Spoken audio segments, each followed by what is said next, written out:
Thank you, lady.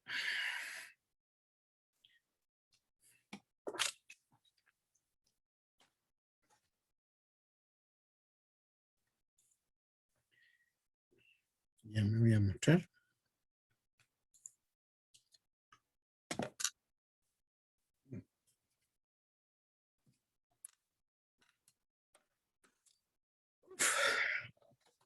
Ya, ¿qué es lo que estábamos viendo? En que ya la vida fácil, energéticamente y operativamente, aceptablemente fácil, se nos empieza a acabar porque tenemos que llegar a un tamaño abiertamente desde el, ojalá media pulgada hacia abajo. ¿Y cuál hacia abajo? Mientras más chico, más caro. Por lo tanto, yo quiero llegar a un tamaño tan bajo como para que tenga una aceptable recuperación, porque esa es la palabra mágica. Recuperación quiere decir pescar el fino que entró desde la mina como alimentación a la planta, y tomarlo y echármelo al bolsillo a la forma de un concentrado. Entonces, sacar esa alta recuperación, pero a su vez con un contenido aceptable de fino, que quiere decir ley de concentrado, es la meta. Lamentablemente, esa meta no es... A ver, ¿cómo se puede contar eso? No se puede ganar y ganar. Si yo quiero tener la mejor recuperación, me cuesta tener la mejor ley del concentrado. Porque de modo general, mejor ley se entiende por selectividad, ¿ya? Que yo puedo ser capaz de decir, ya, yo quiero a este, a este, a este, a este, a este, y solamente esos, y tú que eres roca, no, a ti no, y yo que tengo mineral y roca, ¿cuánto de mineral tiene?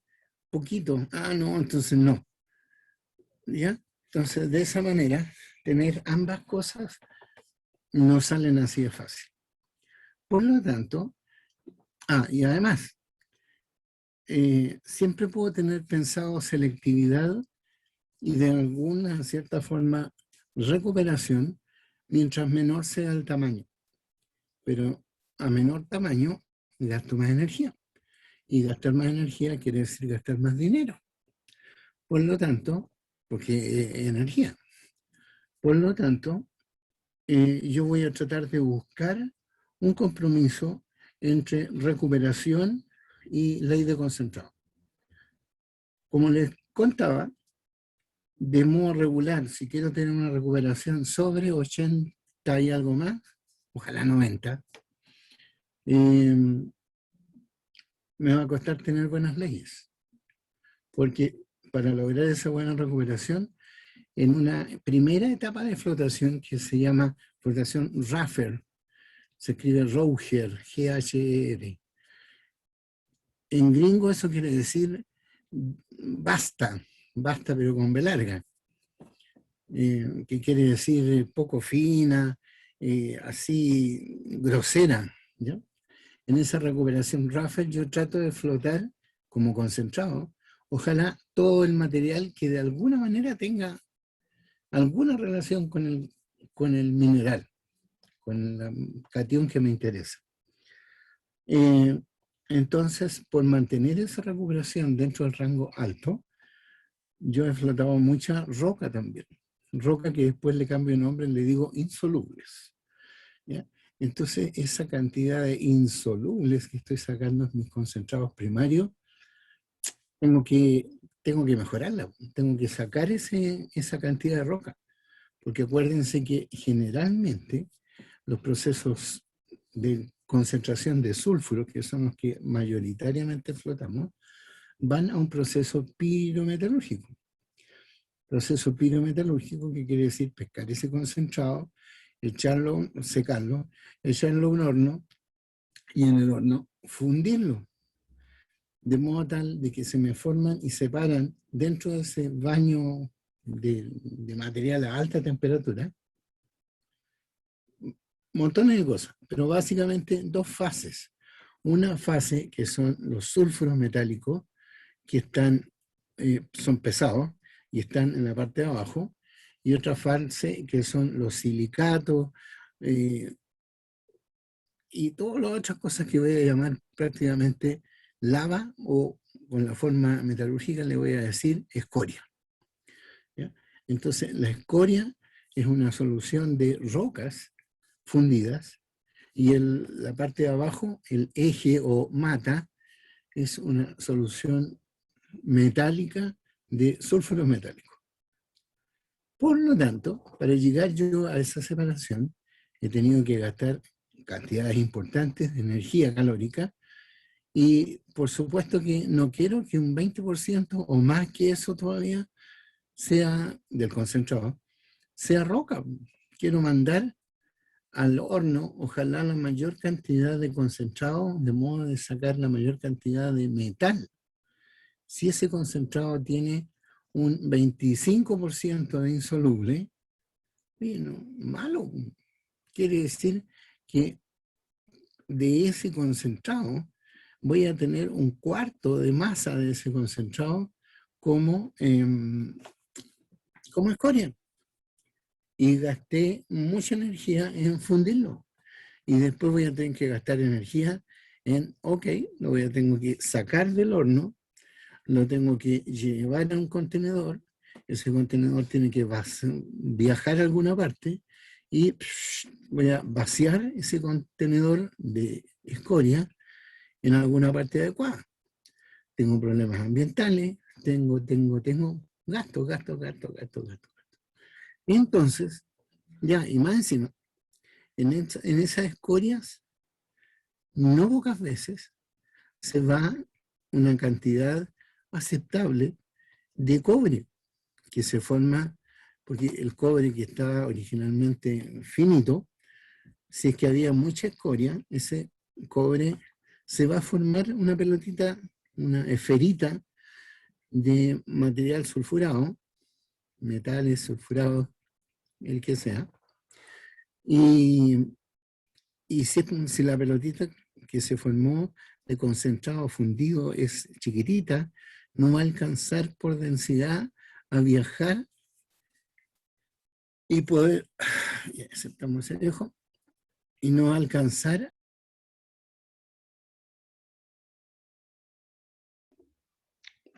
Profe, está silenciado. Ciertamente. Parece que cuando quise admitir a alguien, me muteé yo solo. ¿En qué parte terminé de contarle a usted de lo malo que era que se me quedara cobre atrapado en la escoria? Sí, profe, estuvo silenciado como 6 segundos, así que tampoco fue mucho. Ah, ya. Ya, entonces, lo que les estaba contando y que no les conté, era que, obviamente,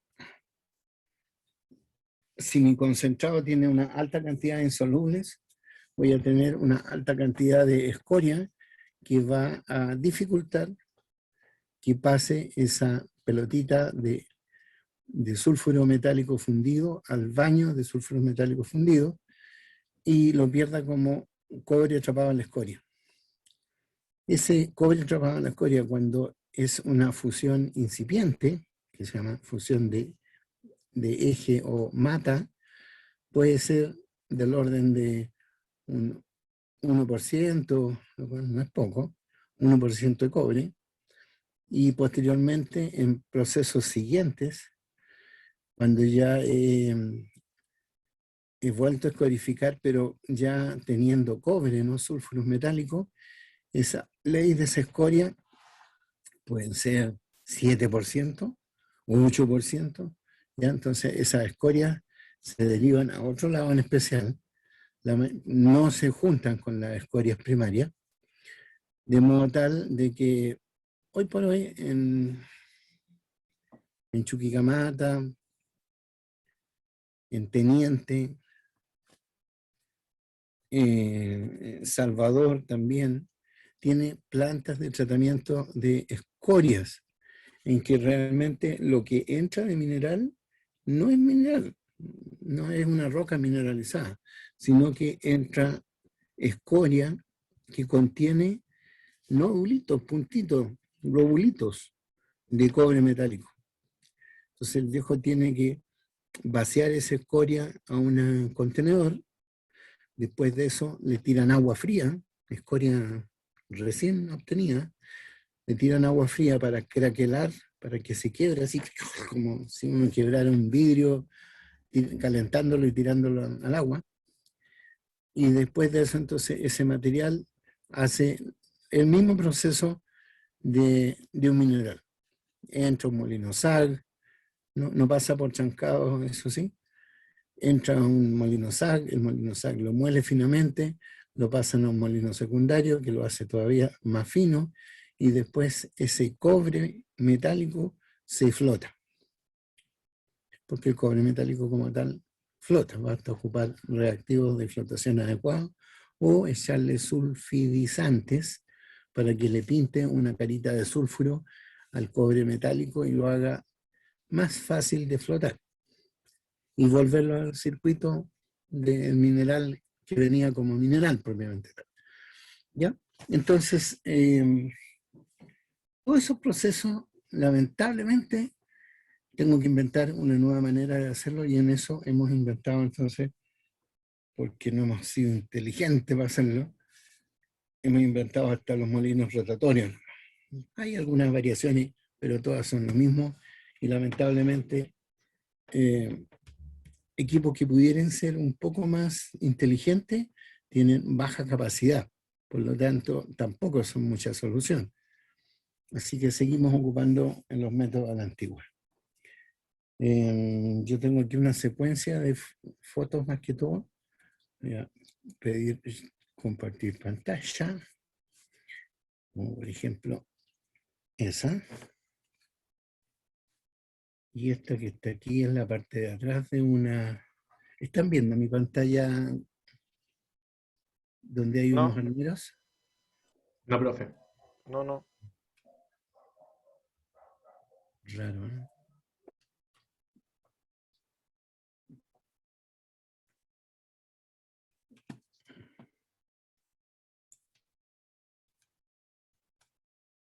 Ahora sí. No, profe. No, profe. Tampoco.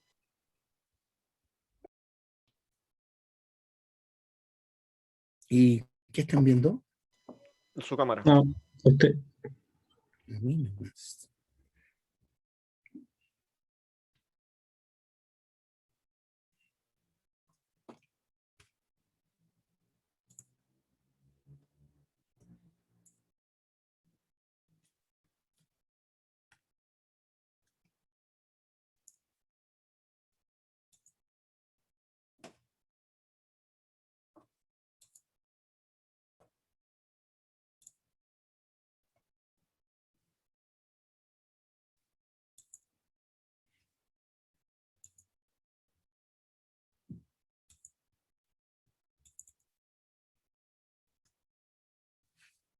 ¿Y ahora qué ven?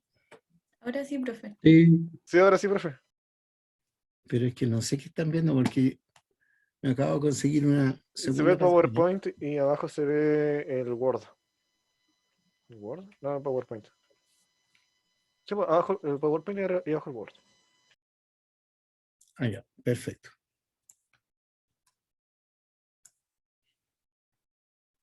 Sí. Las etapas de chancado se ven robustecidas, ¿sí? ¿Están viendo eso? Sí, profe. Sí, profe. Ya. Entonces habíamos visto que realmente la mejor manera de poder clasificar qué tamaño estoy pensando en hacer qué tamaño quiero llevar a un reductor de tamaño que sale caro como los molinos rotatorios. Me baso en usar este cuento que eran los arneros, que es el tema que ustedes van a ver y ejercitar. Y producto de eso, entonces el material más fino de ese arnero va a ir a los equipos que se llaman entonces molinos, que son los que ustedes están viendo ahí. El primero de arriba es un molino chiquitito, se llaman molinos cónicos, por la forma como tienen la tapa de descarga. Aquí el molino, por donde está el mouse en este momento, es la alimentación, y acá, a este otro lado, es la descarga. Los molinos tienen la misma altura en los mismos lados. No es que el material corra por gravedad de un lado para otro, solamente porque por un lado está el flujo de alimentación, y si por ahí está entrando, no tiene muchas facilidades para que por ahí también salga. Entonces se dirige ese flujo hacia la salida. En la salida, de modo general, hay una rejilla, que se llaman parrillas, que sirven para obstruir la salida de los elementos de molienda, pero que no dificultan los tamaños que pueden salir. Esos molinos, los molinos del tipo cónico, no sé por qué no se hicieron más grandes realmente, ¿eh? Porque conceptualmente son una muy buena idea. La idea de los molinos rotatorios está que en la parte gruesa del cono se juntan las bolas grandes, y en la parte más cercana a la punta del cono, o salida, se encuentran las bolas chicas. Por lo tanto, bolas chicas rompen material chico, bolas chicas quiere decir superficie, bolas grandes quiere decir impacto, bolas grandes rompen grandes, bolas chicas rompen chicos. ¿Ya? Eso es una regla que se da siempre. Por lo tanto, a mí, cada vez que me vaya acercando a tamaños más finos, voy a ir achicando el tamaño de las bolas para que ese material sea destruido por abrasión. Mucha bola chica, mucha área igual a mucha superficie de abrasión. Por el contrario, bola grande quiere decir poca bola, pero quiere decir alto momentum en que una bola grande cae sobre otra y mata a todos los que están en medio. ¿Ya? Entonces, cuando el tamaño del producto se acerca al 1/4 pulgada o los 6 milímetros, la trituración o chancado no es técnicamente factible, lo que hemos conversado, o los equipos no permiten tamaños aún menores, o los equipos que permiten tamaños aún menores, que se llaman impactores, no son de gran capacidad. Por ello es necesario cambiar el proceso hacia el uso de molinos, principalmente llamados molinos rotatorios, que de forma energéticamente muy ineficientes son los encargados de producir finos, o partículas en que los rangos sean menores a 200 micrones, que eso está en el rango de las malla 65. Entonces ahí se ve un molino más bien histórico, que son los molinos cónicos. Lamentablemente, como les contaba, no tenemos mucha capacidad de hacer molinos de ese tipo. Esos molinos hacían la molienda fina en Sewell y todavía la siguen haciendo. ¿Ya? Lo que está intermedio son molinos, intermedio y final, son molinos que se conocen como SAG. SAG es un acrónimo, como 3 palabritas, que se llaman Semi Autogenous Grinding, SAG. Por lo tanto, para no decirle el nombre en gringo, le decimos molinos SAG. Los molinos SAG tienen distintas maneras cómo se puede hacer rotar. La manera más antigua de los grandes molinos era a la forma de los molinos de estos, del tipo cónico, alrededor del molino, en esa parte altita que se ve separada del cilindro propiamente tal, hay una corona con dientes, como lo muestra el otro, dientes que son muy peleados con molinos con motores que a su vez tienen piñones con dientes que conversan con estos otros dientes, de modo tal que si el motor se echa a andar, el piñón hace girar entonces al molino propiamente tal. En este caso, los molinos SAG que se ven ahí se llaman molinos cuadro, que ocupan 4 molinos, que ocupan 2 molinos. Ay, se me confundió, se me olvidó el nombre. Pero ahí, en lo que se ve donde está mi mouse aquí, ahí. Ese es un motor, y ahí al otro lado hay otro motor. Entonces, este motor hace girar su piñón hacia acá, y este motor hace girar su piñón hacia arriba. Por lo tanto, la acción de ambos motores hace rotar ese tremendo pedazo de molino. Ese tema de tener que usar dos motores que hay que sincronizar de manera tal, ocupan alta capacidad computacional para lograr que ambos motores funcionen del mismo modo, entregando la misma cantidad de energía. Porque no es la idea que un motor esté peleando con el otro motor, de decir, no, pues tú te mueves muy despacio. No, si eres tú el que se está moviendo muy rápido. ¿Ya? Entonces no funciona. Entonces, una de las maneras ingeniosas que se tuvo en operar molinos muy grandes es hacer que el molino sea como un motor. Ustedes han visto un motor. Un motor tiene un rotor. ¿Dónde estoy yo ahora? No. Aquí. Un motor. Si ustedes desarman un motorcito, un motor tiene un rotor, ¿ya? Que es esta parte de aquí, y un estator, que es la parte de afuera. Por lo tanto, el rotor, este que está al centro, por efecto del estator, que está rodeado de bobinas magnéticas, bobinas eléctricas que generan un campo magnético, mueve al que está adentro, al rotor. Entonces, aquí nadie se está tocando. No hay dientes, no hay engranajes. Por lo tanto, estos molinos se llaman gearless. Gear, que quiere decir piñón, less, que no tiene piñón. Entonces, aquí, entre el rotor y el estator, hay nada, hay apenas centímetros, 1 centímetro, 5 milímetros, nada. Y estos equipos son tremendos de grandes, muy, muy grandes. Por lo tanto, el mover esa tremenda masa, que significa el mover, hacer rotar el molino, es una altísima tecnología que se ocupa. Y ahora esos molinos entonces empiezan a ser cada vez más grandes, con más energía, de modo que sea esa energía la que haga rotar el molino.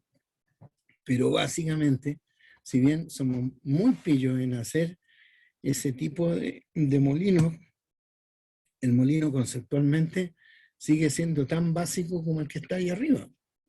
Ese que está mostrando que por un piñón, que ya no existe, estoy haciendo rotar el molino, y eso haciendo rotar bolas que caen, aprietan, pellizcan, abrazan, hacen todo con las pobres partículas de mineral.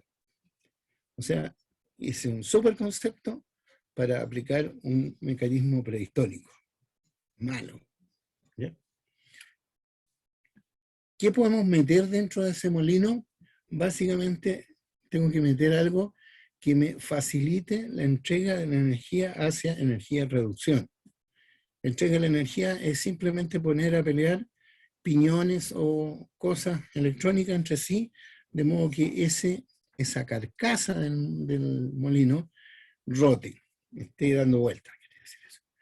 Entonces, dentro de ella hay algo que permite que ese algo caiga sobre las pobres partículas minerales y las rompa.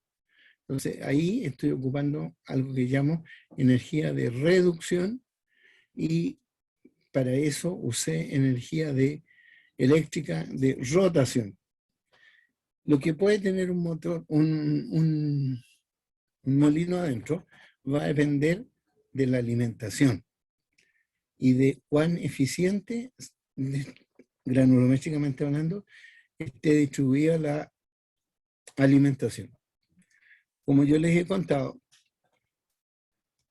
hace algún tiempo, 20 años, 30 ya, la eficiencia de los arneros, de los chancadores, era mala, porque el chancador se movía para allá despacito.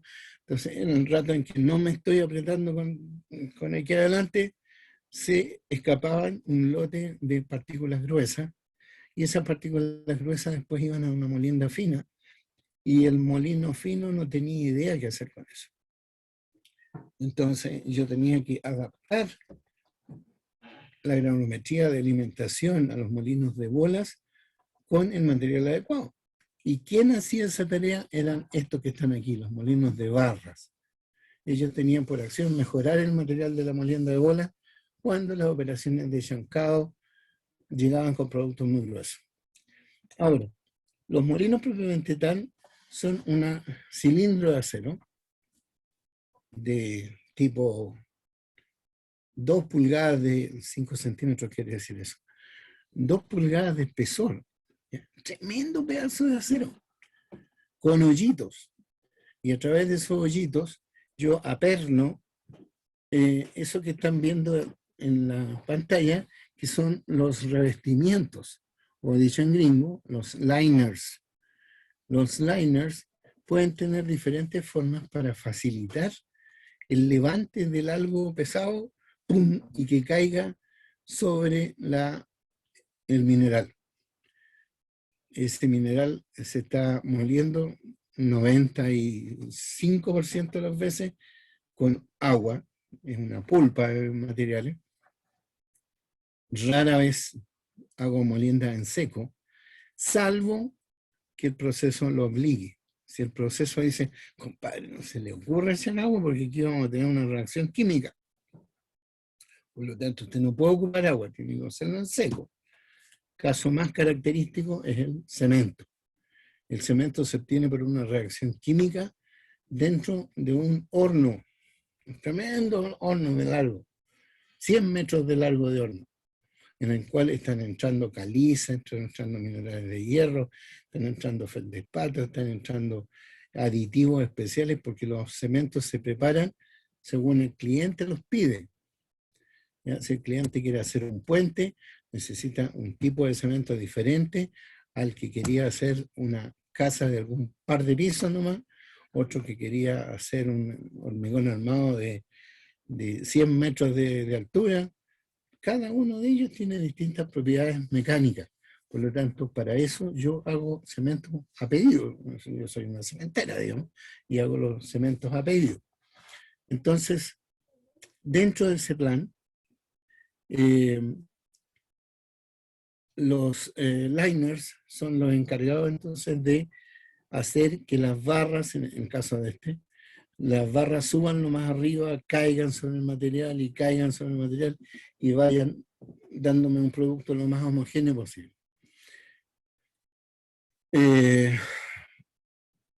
Quienes hacen la molienda fina son los molinos de bolas, ¿ya? Como por ejemplo, estos que están aquí, hay 1, 2, 3, 4, 5, 6 molinos que son de 18 por 28. 18 es D por L. 18 pies por 28 pies de largo. Un pie son 30 centímetros. Por lo tanto, eso dicho en sistema internacional, 18 por 0.3 son 5,4 metros de diámetro por 28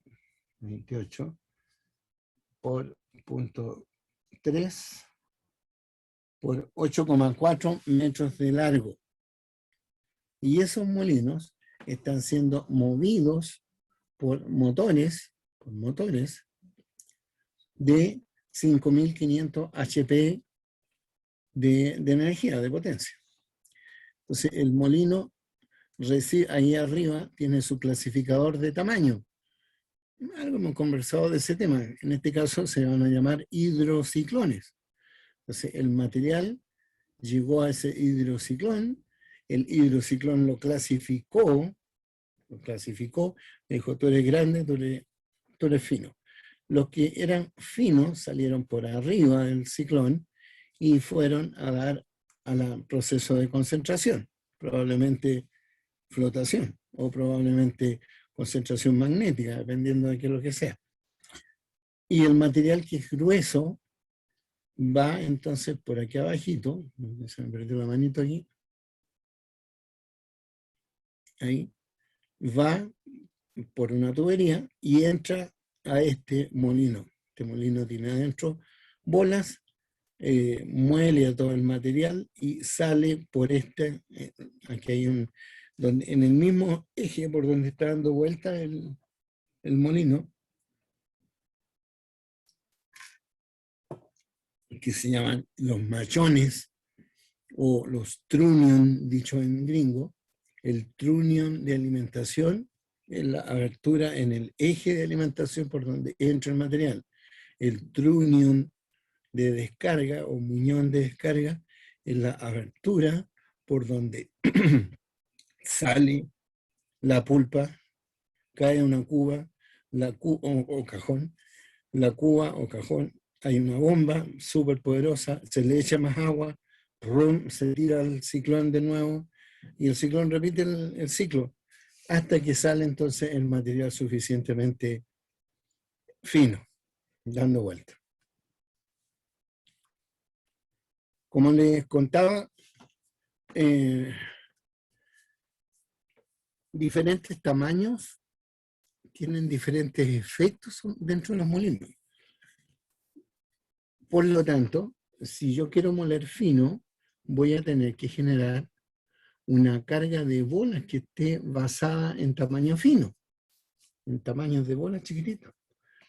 Si yo quiero moler más bien desde grueso, nótese que no dije quiero moler grueso, sino que el material que entró dentro del molino está saliendo, a mí siempre quiero tenerlo en un tamaño aceptablemente fino, pero el tamaño que entró a ese molino era más bien grande.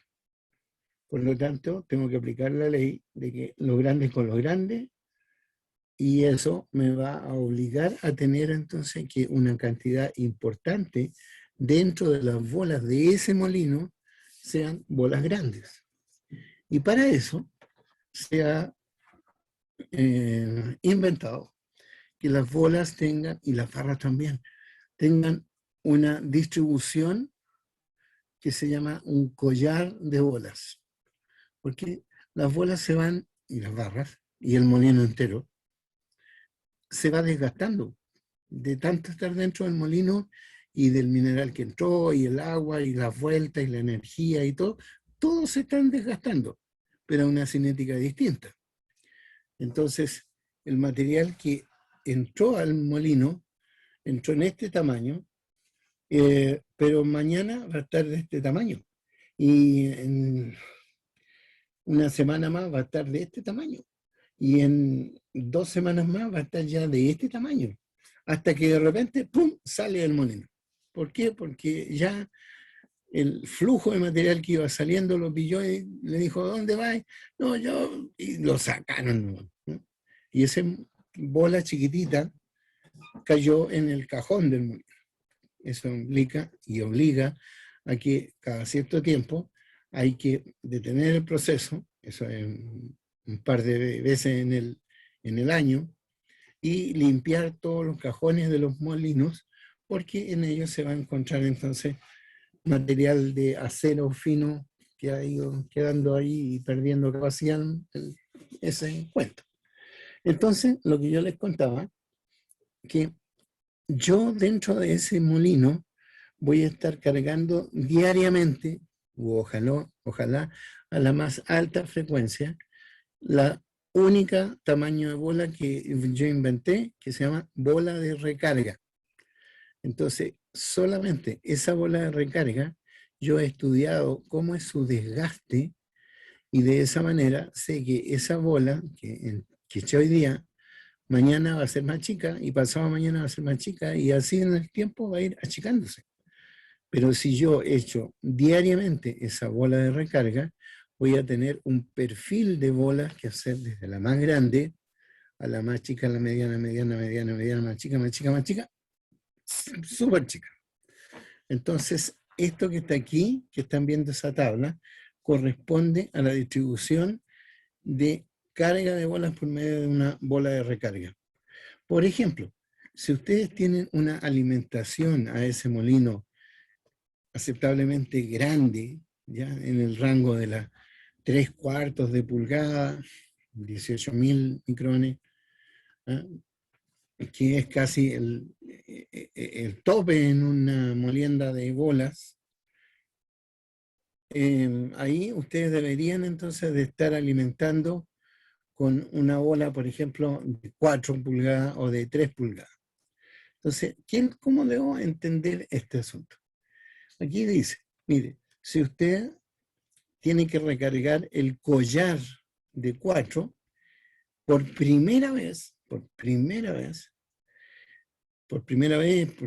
el molino llegó, ustedes le pusieron los revestimientos, le tienen que echar las bolas, y de repente entonces echan el mineral, el agua, lo ponen a dar vuelta, ¿ya? Y ahí está el molino abiertamente andando. Pero por primera vez tienen que poner esta carga de bolas que se supone está en equilibrio. Entonces, si ustedes van a echar como bola de recarga la bola de 4 pulgadas, por primera vez ese molino tiene que tener un 23% en peso de la bola de 4, un 34% en peso de la bola de 3,5, que es la que sigue. Las bolas están separadas de media pulgada en media pulgada. Después, un 21% en peso de la bola de, si estoy aquí, de 3 pulgadas. ¿Ya? Después, además, tengo que echar un 12% en peso de la bola que sigue, que es la de 2,5.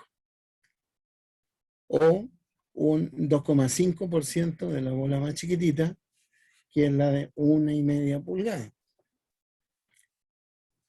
Si bien esta tabla lo incluye, dice, mire, y usted además tiene que echar un 1% en peso de la bola más chica que existe, que es la bola de 1.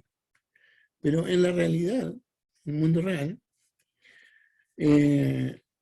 yo no he hecho bola de 1 porque sale muy caro echar bola de 1. Además, siendo tan chiquitita, lo más probable es que va a vivir un poco de tiempo y ¡pum! Se va a ir. Entonces yo sumo, mundo real, ¿eh? Yo sumo este 2,5 y el 1,5. Estoy aquí. Y le echo 3,5 de la bola de 1,5. ¿Ya? Y eso quiere decir que porcentualmente en peso yo voy a haber echado por primera y única vez una carga de bolas balanceada que corresponderá al collar de 4 dentro de ese molino. Desde mañana solamente voy a cargar de 4. ¿Qué cantidad? Hay una formulita que dice, mire, usted tiene que recargar en el movimiento, en el molino, según la cantidad de bolas que ha ido gastando. Por lo tanto, ¿y cómo sé yo cuántas bolas gasté? Ah, porque hay relaciones que hablan de los gramos de acero consumido por tonelada de mineral procesado. Y ustedes saben que en el día de hoy yo procesé en ese molino, y si yo voy a decir un molino grande, procesé 24.000 toneladas. ¿No? 24.000 toneladas. Y que tengo estimada la fórmula que por cada tonelada de material yo estoy gastando por cada tonelada de material. Imagínense que el molino sea más o menos, o sea, el mineral sea más o menos difícil de moler y esté saliéndome del rango de las 400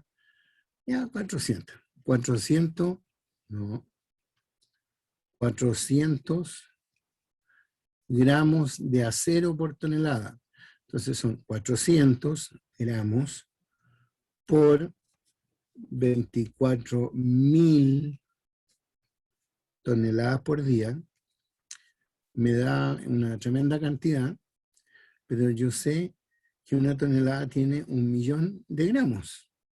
Entonces, dividido por 1, 2, 3, 4, 5, 6.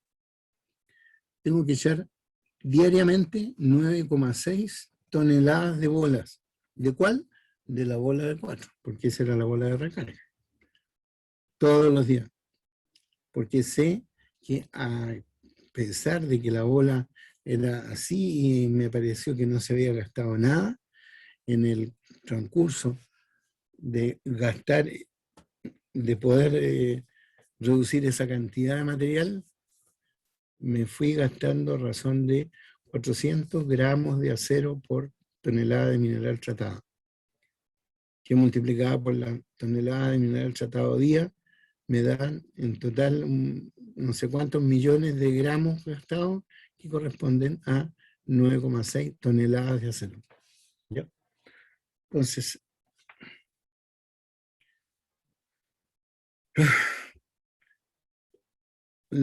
si uno ocupa,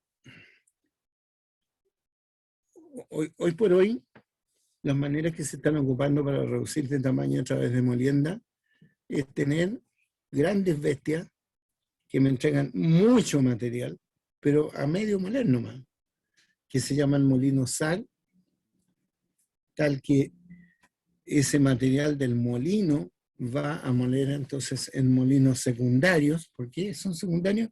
Porque no son primarios, el primario fue el SAG. ¿Ya? O la opción B, que es mucho más eficiente, tener grandes molinos de bolas.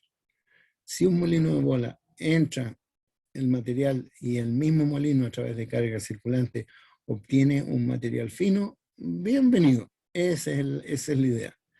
Eso, cuando pasa eso, se dice que tengo una molienda unitaria. Unitaria porque un solo molino hace toda la tarea.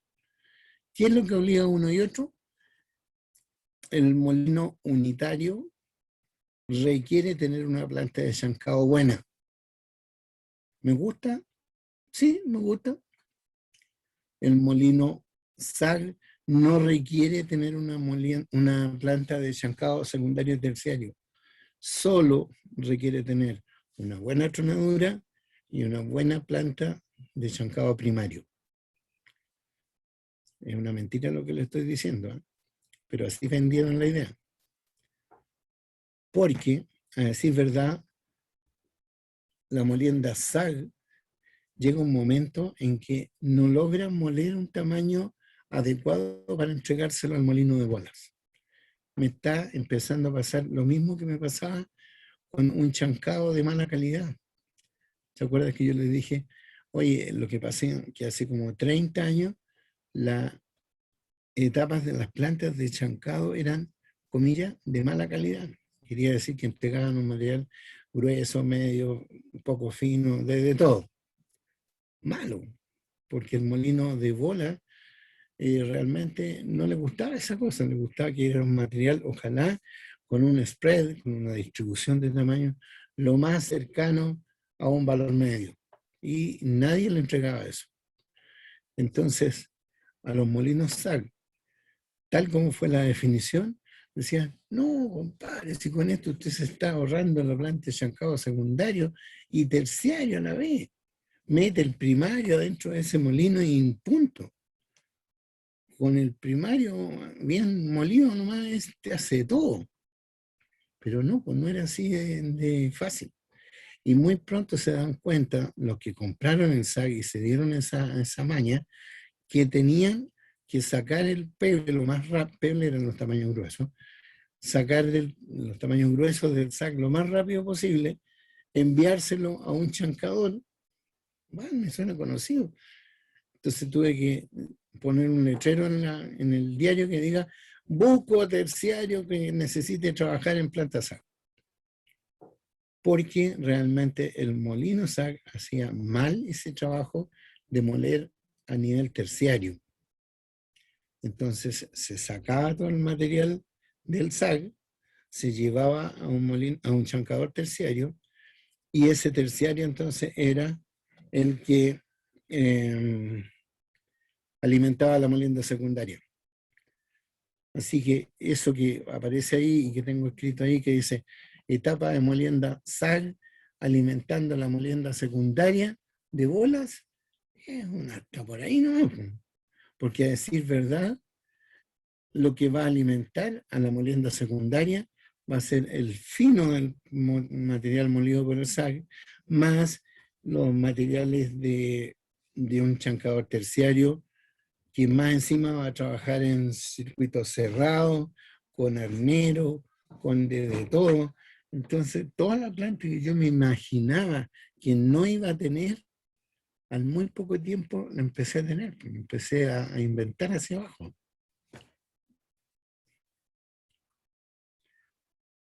Como pueden ver, los molinos pueden ser gigantes de grande, de 34 por 17 pies y de 12.500 HP en energía. Así que ustedes pueden ver ese viejito que está con casco blanco al lado del molino. Es así de chiquitito, al lado de los 17 pies del molino. Los molinos SAG tienen otra cosa. Los otros molinos siempre yo lo hablaba de la razón D por L, ¿ya? Diámetro y largo. Y la mayoría de las veces en los otros molinos eran o muy parecidos o el largo siempre era mayor. El largo era más largo que diámetro, ¿ya? ¿Cuál era la razón de eso? Mira, como 1,4, 1,55, por ahí, ¿ya? Esa es la razón de L partido por D, o sea, el largo era 1,5 veces el diámetro, aproximadamente. Pero en el cuento de los molinos SAG, pescaron esos molinos largos y los apretaron de modo tal que quedaran más cortitos. Por lo tanto, exclusivamente en los molinos SAG, el diámetro muchas veces es más que el largo. Como ustedes lo pueden ver ahí, el diámetro son 34 y el largo es 17 pies. Solamente por la idea de tener 34 pies por 0,3 son 10,2 metros, 10 metros de diámetro, 10 metros de diámetro, y 17 por 0,3 son 5,1. Entonces ese molino es cortito, tiene 5 metros, pero tiene 10 metros para arriba, ¿ya? Es un tremendo pedazo de molino. Entonces el material entra, pasa por el molino, pasa por una parrilla interna que está aquí, que no la estoy viendo, está puesta en la tapa de descarga del molino, y cae a lo que se llama un trommel. Un trommel es un arnero circular.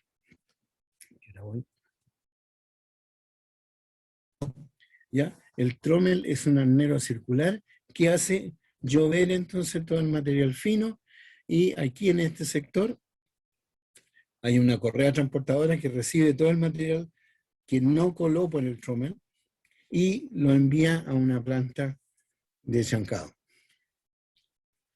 Ahí nuevamente otro súper tamaño molino, pero la diferencia de este con los anteriores es que este es gearless autógenos, semi-autógenos mills. Entonces esto quiere decir que lo que estoy viendo ahí es un molino SAG semi-autógeno, porque no es autógeno, sino que autógeno sería que no tiene bolas, sino que lo que se muelen es exclusivamente el mineral cayendo sobre el mineral, pegándose, abrasionándose, rompiéndose entre él.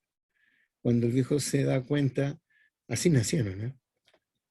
Y en ese tiempo en que no le ponían bola a los molinos SAG, se llamaban FAG, con F, por fully, totalmente, autogenous mill, grinding, mejor dicho. FAG quiere decir fully autogenous grinding, que quiere decir total molino totalmente, o molienda totalmente autógena. De repente, en esa misma planta que tenían los molinos sin bola, pasó un viejo que trabajaba en la planta molienda y le dijo a su jefe: oiga jefe, ¿sabe que ahí en la esquina se nos quedaron un montón de bolas que son de los otros molinos? ¿Se las podemos echar al molino SAG, al molino que tenemos ahí en la esquina, que no tiene bola? Ahí échenselas. Y le echaron las bolas al molino ese. Y de ahí en adelante se dieron cuenta de que era tan evidente el beneficio de echarle bolas a los molinos totalmente autógenos, porque el tratamiento se iba al cielo. O sea, ¡pum! Fue así de, bueno, realmente lo que molía dentro del molino eran las bolas, no una roca que caía sobre la otra roca y que la otra roca. También lo hacía, pero muy lento, muy poco. Por lo que realmente de ahí en adelante entonces empieza el plan de decir, probemos, echémosle un poco más, ¿no? Así que de 6 pasaron a 8, después a 10, después a 12, después grandes reclamos de los proveedores, decían, oye, no le podía echar más bola porque se me va a romper el molino, si ese molino no está pensado en que reciba bola. Le firmaban un papelito que decía, ya, yo me comprometo a que si el molino se rompe por el lado, yo lo pago, ya decía el dueño. Y así fueron avanzando en el tema de ir echándole bola. En algún momento, hasta transformaron el molino SAG en prácticamente un molino de bolas, ¿ya? Moviéndose en el rango del 20% por ahí. Mucho riesgo, mucho consumo de acero, mucha energía mal gastada. Así que han estado negociando en este momento entre un 16 por abajo, un 18 por arriba, por ciento llenado del molino con bola. Así que está en ese plan. ¿Ya? ¿Profe, el autógeno se sigue usando? No, Ah. no por lo que te cuento. Bueno, nunca hay aquí en el área minero-metalúrgica, nunca hay un no así definitivo, ¿eh? Hay lugares en que realmente contaminar con fierro, malo, no debo hacerlo. Por lo tanto, para eso ocupo revestimientos que no son de acero, sino que son de, por ejemplo, alta lúmina. ¿Ya? La alta lúmina, tú puedes hacer liners que son de alta lúmina. Puedes hacer bolas de alta lúmina. Entonces ahí todo el material, todos se van a moler y no va a haber hierro contaminando el producto. Entonces, dentro de ese plan,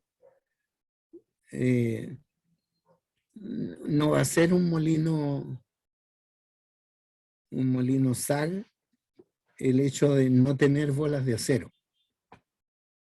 Pero abiertamente están todos convencidos, y hasta yo también, de que la molienda con bolas, sea lo que sea, es lejos más eficiente que la molienda fully autogenous. ¿Ya? Entonces, dentro de ese plan no existen molinos absolutamente autógenos. Porque si a ese viejo que está actuando sin bolas, alguien le vende la idea de decir, oiga, le vendo bolas de este tipo, valen 5 veces más caras que las bolas de acero que usted no puede usar, pero va a ver cómo va a subir el tratamiento, que va a pagar cualquier cosa. Entonces, el que haga esa prueba se va a dar cuenta de decir, chuta, ¿cierto? Hay que comprarle las bolas a este viejo, porque realmente el comportamiento del molino con bolas, sean o no de acero, fue lejos mejor. dentro de las cosas que se han buscado, yo antes de trabajar en la empresa Honeywell, trabajé en la empresa Molycop Chile, que es el principal productor de bolas de acero dentro de Chile y también en Sudamérica. Entonces, los Molycop en algún momento, ellos hacen bolas de acero. Los Molycop en algún momento hicieron una prueba de ocupar bolas de cobre. Bolas de cobre. ¿Y qué? ¿Por qué? Primero, habían pro y contra.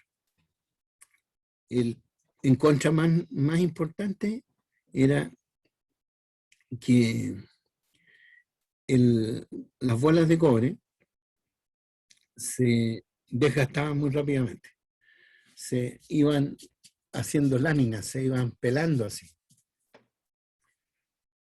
El a favor, el en contra, era que las bolas de cobre costaban mucho más cara que una bola de acero. Mucho más cara. Pese a que salía más fácil de hacer, se gastaba mucho más rápido y salía mucho más cara. Pero el acero tiene densidad 7,2 por ahí, ¿ya? En ese rango, algo más de 7. Y el cobre tiene densidad en el rango de 19. Por lo tanto, una bola de este porte de cobre es mucho más pesada que esa misma bola de acero. Por lo tanto, esa misma bola que yo tomaba a esta altura y la tiraba contra el otro lado, iba con mucho más energía que la bola de acero. Así que los consumos de energía de bolas de cobre eran lejos mejores que cualquier otro método. Después de eso, ok, yo gastaba, pero cualquier cantidad entonces de dinero en bolas de cobre, pero, ¿qué le pasaba al cobre? Se formaban pequeñas láminas, dije yo. Láminas que tenían la carita limpiecita porque eran láminas de cobre. Por lo tanto, con un reactivo común y corriente, le hace xantatos, y alguna pequeña cantidad de activador como sulfidizante, yo las podía llevar al concentrado. Las podía recuperar nuevamente. Las llevaba al concentrado con una recuperación sobre el 90% del cobre que entré como bola, lo saqué como concentrado de cobre metálico. Lamentablemente, la idea era re buena, pero con un nivel cortoplacista de nuestra clientela, dijeron, no, por eso no va a salir muy caro. Y no se hicieron excelentes pruebas, pero no se profundizó más en ese tema. Pero ese es el plan.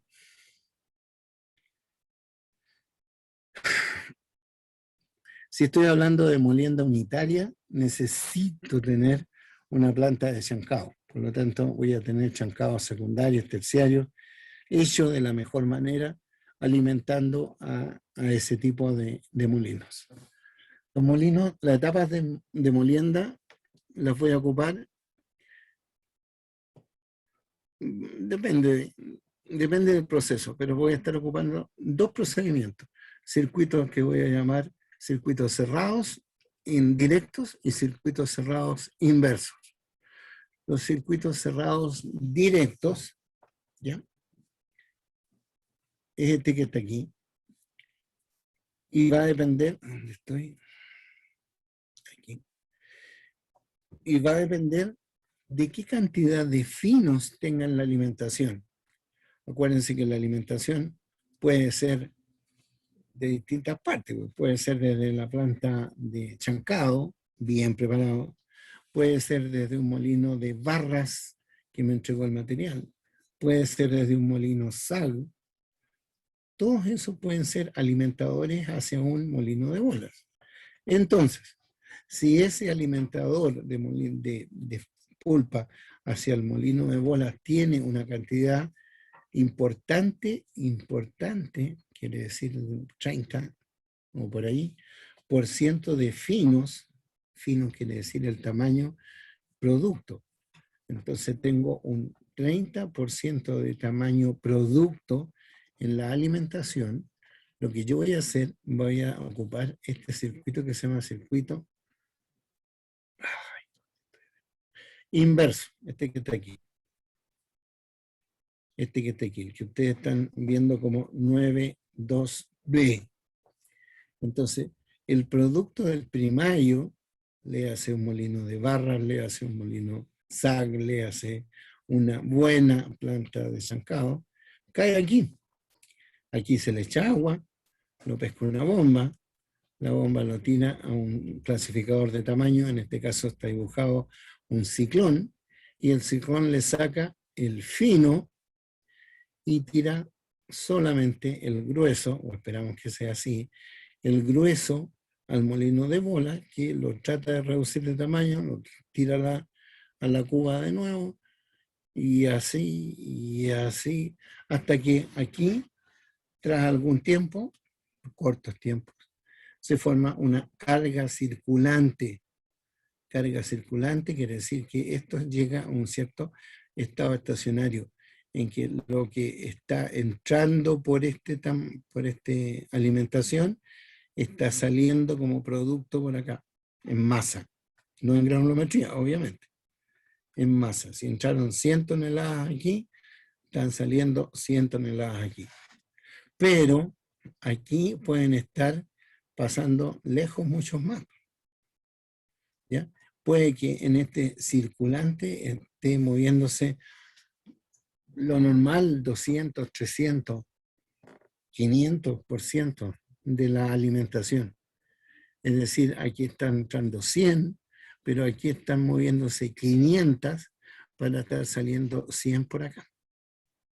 ¿Ya? ¿Cuándo es positivo tener un circuito inverso? Cuando la cantidad de fino o cantidad de tamaño producto en la alimentación es importante para que lleguen al molino solamente los tamaños que requieren ser molidos. Si ya venía a su tamaño adecuado, ¿por qué lo voy a seguir moliendo? No quiero. Eso es caro.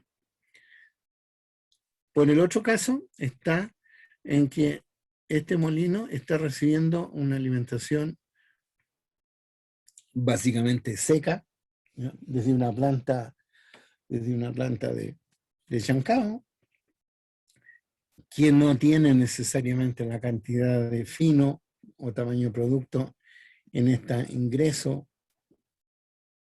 Aquí donde dice New Feed, nueva alimentación, ¿ah? Tiene, qué sé yo, un 10% o 5% de tamaño de producto. Entonces, abiertamente, este viejo no va a ir a perder el tiempo acá, sino que derechamente le decimos, ya, usted, señor Molino, tiene que hacer algo con él, tírelo aquí, le echa agua, lo manda a la batería de ciclones, el ciclón va a decir, sí, yo ya lo logré moler un poco, y lo saca como producto, y acá todos los gruesos retornan y forman nuevamente una carga circulante. ¿Bien? Profe, Dale. ¿los ciclones muelen o solo No. funcionan como arneros para separar? Eso. Solo clasifican. Profe, y otra cosa, en estos molinos de bola, no genera problema el hecho de que, supongo que después a algún tamaño de las bolas, esas bolas van a empezar a salir por como si fueran productos chancados, ¿no? Sí, sí, lo generan. Como se van desgastando. Eso no genera problema. Se van desgastando y van ¿Qué se puede hacer en esos casos? van siendo finalmente una pelotita, bueno, se desgastan muy irregularmente de partida. No es que vaya pasando de esferita a esferita a esferita cada vez más chica, sino que se van desgastando muy despacito, hasta llegar a ser de un tamaño en que el flujo de la pulpa lo lleva consigo, y van entonces quedándose depositados primero en la cuba del molino, Después de eso, si es que la bomba es así de poderosa, lo saca y lo tira y lo hace incluso salir hacia las celdas de flotación. Entonces, cada cierto tiempo, uno se da cuenta que hay una gran cantidad de fierro embancado en canaletas, en cubas, en diferentes partes, producto del desgaste de las bolas. ¿Ya? Claro, profe. Esto que está aquí es un planito, se llaman flowchart o diagramas de proceso, y que corresponde entonces al caso de Salvador. Salvador tiene 4 secciones en que hay un molino de barras que alimenta a sendas, que quiere decir a una y otra, cubas, que a su vez alimentan a sus respectivas baterías de ciclones. Entonces, este, por ejemplo, que es el barra 10, porque hay 4 secciones que son las 10, 20, 30, 40. Entonces, el barra 10 recibe el material, lo tira a un distribuidor que lo parte por aceptables flujos parecidos al bolas 10A y 10B. Entonces, este hace la molienda primaria, este hace la molienda secundaria o final. De aquí van, como se supone que este tiene una cantidad de finos, producto de haber vivido algunos tiempos en el molino de barras, yo lo operaré en circuito inverso. Entonces tiro el producto aquí, de aquí lo toma la bomba lo tira a los ciclones, el ciclón saca el fino, a flotación dice ahí, y retorna el grueso al molino de bolas. El molino de bolas entonces cae nuevamente a la cuba que le corresponde, y así este está generando una carga circulante, pero de modo tal que está saliendo aquí la mitad de la masa, o aproximadamente, la mitad de la masa que entró para la alimentación del circuito. Y aquí, misma cosa, ¿ya? La otra parte que viene por aquí. Y eso, este esquema, se repite en las secciones del 1 al 4. Pero Salvador también tiene un gran molino, una gran sección, por así decirlo, que es la sección 5. La sección 1 a 4 eran molinos medianitos, más bien chiquititos, de 10 por 14, ¿ya? Y este es un molino de 13 por 18, ¿ya? El molino de barras es un molino bastante más grande que tira su producto, un producto del molino de barra, a una cuba, donde lo toma una bomba que lo tira a la batería de ciclones, y este ciclón, el grueso del ciclón, lo tira solamente a un molino de bola. La sección 5 no tiene 2 molinos de bola, sino que solo uno. Es la configuración de un barra, un bolas. Pese a que en su tiempo se vendía más la configuración un barra, 2 bolas. ¿Ya?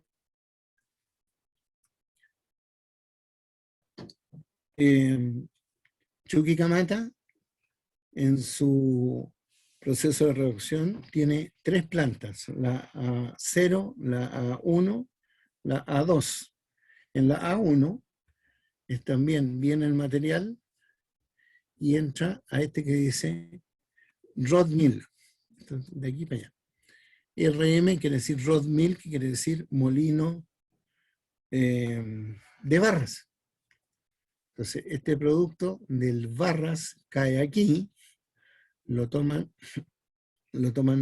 bombas, la bomba lo tira a la batería de ciclones, el grueso, bueno, el fino dice, ok, fino, va a la flotación, pero el grueso lo tira a un molino de bolas y el molino de bolas lo tira a la cuba y esto se está dando vuelta. Entonces aquí tengo un circuito cerrado, pero el rod mill, el molino de barras, siempre operó como un circuito abierto, porque él entró el material, lo trató de hacer lo mejor posible, de molerlo entre las barras, lo entregó a la cuba lo tomó, en la batería de ciclones lo clasificó, sacó el fino, tiró el grueso, de aquí ese grueso se trató de moler lo mejor posible, cayó la cuba, lo tomó la bomba y así estuvo enterrado hasta que logró salir a la canaleta.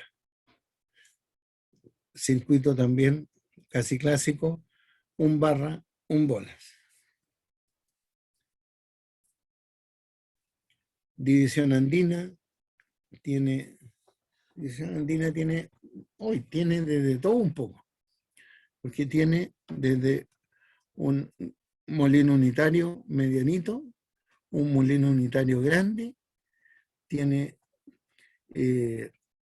la configuración de molienda convencional, que quiere decir un barras alimentando a 2 bolas, y de repente, cuando ellos arreglaron notablemente su planta de chancado, como se les mejoró tanto la alimentación al barras, ese barras dijo, oye, ¿y por qué no hacemos un barra con 3 bolas?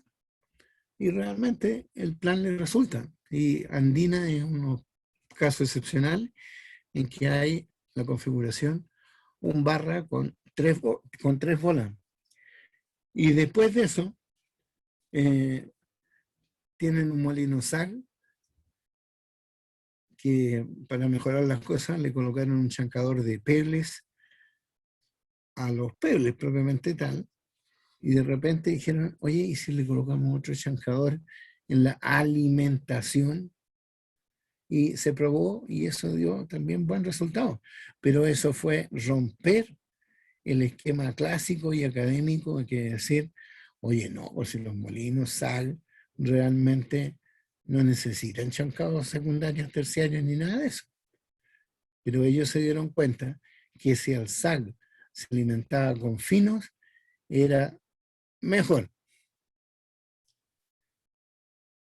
Dentro de ese mismo esquema, creo que les he contado que Minera Escondida tiene un SAG que es capaz de pasar del rango de las 6.000 hasta 8.000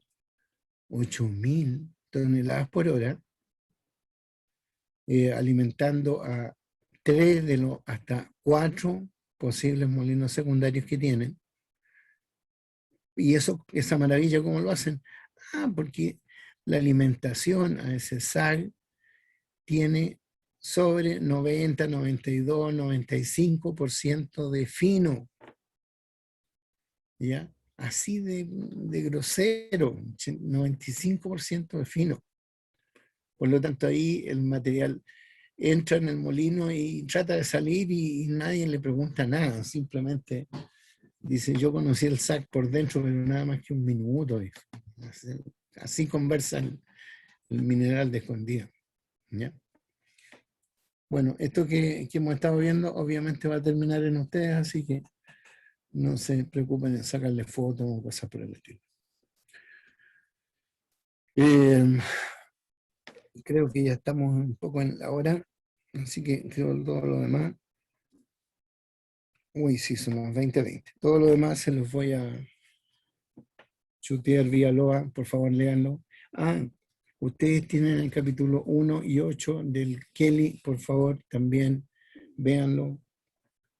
Otra cosa que es súper importante, que lo hemos comentado también con Constanza, su ayudante, es que ustedes en el más cercano que lejos van a estar tomando un curso que es como la continuación de este curso, pero en el mundo real. Es decir, les van a decir, ya, esta es la planta de ustedes, y les van a entregar puros datos nomás, o algunos datos nomás. Entonces, ustedes van a tener que seleccionar los equipos, cotizar los equipos, pensar esto será buena solución. Así que por favor, junten toda esta información. Porque si no, algo de vergüenza les va a dar tener que andar buscando nuevamente al profe o a los ayudantes y decirle, oiga, ¿se acuerda de esos catálogos que usted nos hizo llegar? Así que, por favor, preocuparse. En teoría yo debería haberles hablado de esto hoy día, de que hace harto tiempo atrás, 3 personajes importantes, don Alexander von Rittinger, alemán, don no sé cuánto Kick de Austria, y don Fred Bond de Yanquilandia,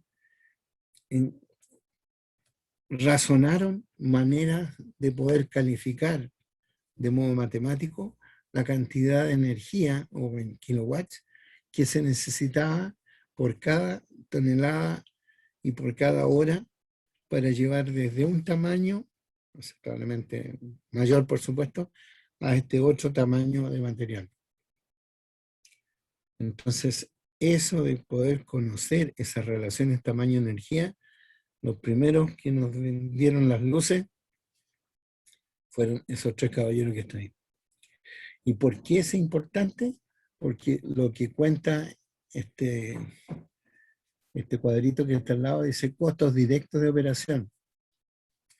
Y en lo que está en azul, violeta por ahí, dice, mire, en la molienda, los gastos directos de operación de molienda van a ser un 63% de sus gastos totales de operación.